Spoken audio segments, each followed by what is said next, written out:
சுல்தான் இப்ராஹிம் 17வது பேரரசராக அரியணை அமரவிருப்பதால் சனிக்கிழமையன்று கோலாலம்பூரில் 14 சாலைகளை போலீசார் தற்காலிகமாக மூடவிருக்கின்றனர்.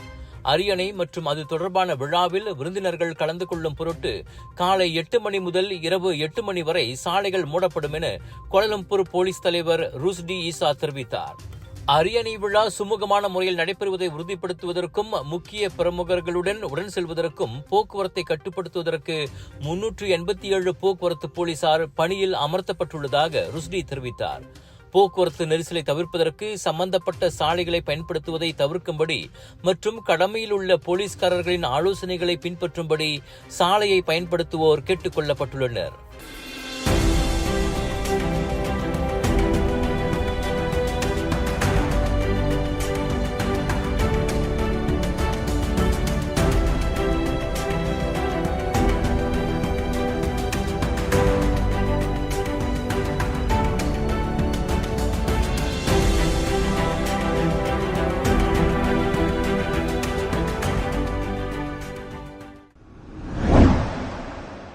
கடந்த புதன்கிழமை வாடகை காரை ஒப்படைத்த பின் காணாமல் போனதாக அறிவிக்கப்பட்ட 25 வயது நூர் ஃபாரா கர்த்தினி அப்துல்லா உலுஸ்லாங்கூர் ஃபெல்டா கிடாங்சாவில் நேற்று இறந்து கிடந்தார்.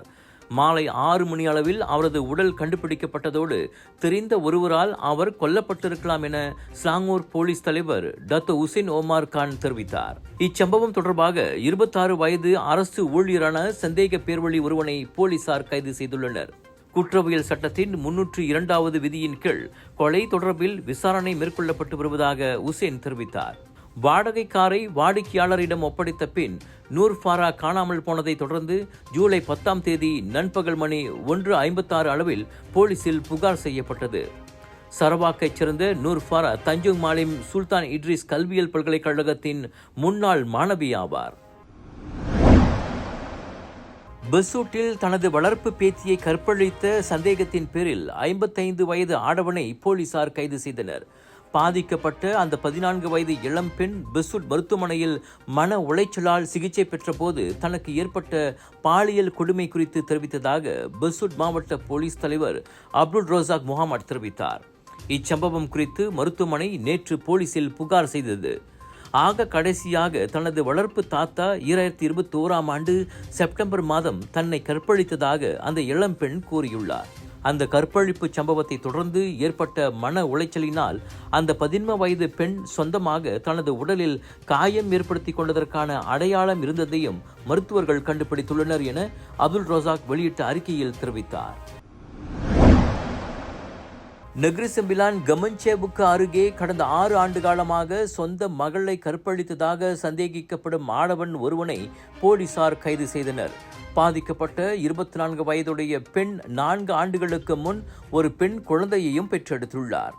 அந்த பெண்ணின் தாயாரின் உறவினர் ஒருவர் புகார் செய்ததை தொடர்ந்து நேற்று முன்தினம் இரவு 10 மணி அளவில் 52 வயது நபர் கைது செய்யப்பட்டதாக தம்பின் மாவட்ட போலீஸ் தலைவர் சூப்பரிண்டென்டென்ட் அமீருடீன் சரிமான் தெரிவித்தார். 2019ஆம் ஆண்டு முதல் கடந்த ஜூலை மாதம் வரை அந்த இளம் பெண்ணை அந்த ஆடவன் கற்பழித்து வந்ததை தொடர்ந்து அந்த வேலையில்லாத நபர் கைது செய்யப்பட்டார். தனது உயிருக்கு ஆபத்து ஏற்படலாம் என்ற அச்சம் காரணமாக பாதிக்கப்பட்ட அப்பெண் இது குறித்து எவரிடமும் தெரிவிக்கவில்லை என விசாரணையில் தெரிய வந்துள்ளது. அந்த ஆடவன் விசாரணைக்காக 7 நாட்களுக்கு தடுத்து வைக்கப்பட்டுள்ளான். தண்டனை சட்டத்தின் 376B விதியின் கீழ் அந்த ஆடவன் மீது விசாரணை நடத்தப்பட்டு வருவதாக அமீருடீன் சரிமான் வெளியிட்ட அறிக்கையில் தெரிவித்திருக்கிறார். கிரீக்கில் தொண்டையில் ரம்புத்தான் பழம் சிக்கிக் கொண்டதாக நம்பப்படும் 72 வயது மாது ஒருவர் மரணமடைந்தார். லாவின் கிளினிக்கில் சிகிச்சை மேற்கொண்டிருந்த போது நேற்றிரவு 8:30 மணி அளவில் அவர் இறந்ததாக கிரீக் மாவட்ட போலீஸ் தலைவர் சூப்பரிண்டென்டென்ட் ஜுல்கெஃப்லி மாமோட் தெரிவித்தார். ஃபெல்டா லாவினில் உள்ள வீட்டில் தனது தாயாரின் தொண்டையில் ரம்புத்தான் பழம் சிக்கிக் கொண்டதாக அவரது 46 வயது மகன் தெரிவித்ததை தொடர்ந்து அவர் உடனடியாக லாவின் KK கிளினிக்கிற்கு கொண்டு செல்லப்பட்டார். தொண்டையில் சிக்கிக் கொண்ட ரம்புத்தானை எடுப்பதற்கு மருத்துவர் முயன்ற போது அந்த மாது இறந்ததாக ஜுல்கெஃப்லி மாமோட் வெளியிட்ட அறிக்கையில் தெரிவித்தார். கிரீக் மருத்துவமனையின் சவ பரிசோதனையின் தடயவியல் பிரிவு மேற்கொண்ட விசாரணையில் அந்த மாது சுவாசிப்பதில் ஏற்பட்ட பிரச்சினை காரணமாக இருந்ததாகவும் அதனை திடீர் மரணமாக வகைப்படுத்தப்பட்டதாகவும் ஜுல்கெஃப்லி கூறினார். மலேசியாவிற்குள் 160 நட்சத்திர ஆமைகளை கடத்த முயன்ற ஆடவன் ஒருவன் சென்னை அனைத்துலக விமான நிலையத்தில் கைது செய்யப்பட்டான். அட்டைப்பெட்டியில் வைக்கப்பட்டிருந்த அந்த நட்சத்திர ஆமைகளும் கைது செய்யப்பட்ட ஆடவனும் சுங்கத்துறை அதிகாரிகளிடம் ஒப்படைக்கப்பட்டதாக சென்னை ஊடகங்கள் நேற்று செய்தி வெளியிட்டன. சுற்றுலா விசா மூலம் மலேசியாவிற்கு பயணம் செய்வதற்கு திட்டமிட்டிருந்த அந்த ஆடவனிடம் ஒவ்வொரு ஆமைக்கும் 100 ரூபாய், அதாவது 5 ரிங்கிட் 50 செயின் வழங்கப்பட்டதாக கூறப்பட்டது. தென்னிந்தியாவின் ஆந்திர மாநிலத்தைச் சேர்ந்த ஆமை வளர்ப்பாளர் ஒருவர் அந்த ஆமைகளை ஒப்படைத்ததாகவும் 50 விழுக்காடு ஆதாயத்திற்கு அந்த நபர் அதனை விற்பதற்கு திட்டமிட்டிருந்ததாகவும் தெரிகிறது. இந்தியாவின் வனவிலங்கு சட்டத்தின் கீழ் பாதுகாக்கப்பட்ட நட்சத்திர ஆமைகள் தென்னிந்தியாவில் சில பகுதிகளில் காண முடிகிறது. தென்கிழக்காசிய நாடுகளில் இந்த வகை ஆமைகளை சிலர் வளர்க்கின்றனர். கடந்த 2022ஆம் ஆண்டு உயிருடன் 1364 நட்சத்திர ஆமைகளை கடத்தும் முயற்சியையும் சென்னை விமான நிலைய அதிகாரிகள் முறியடித்தனர்.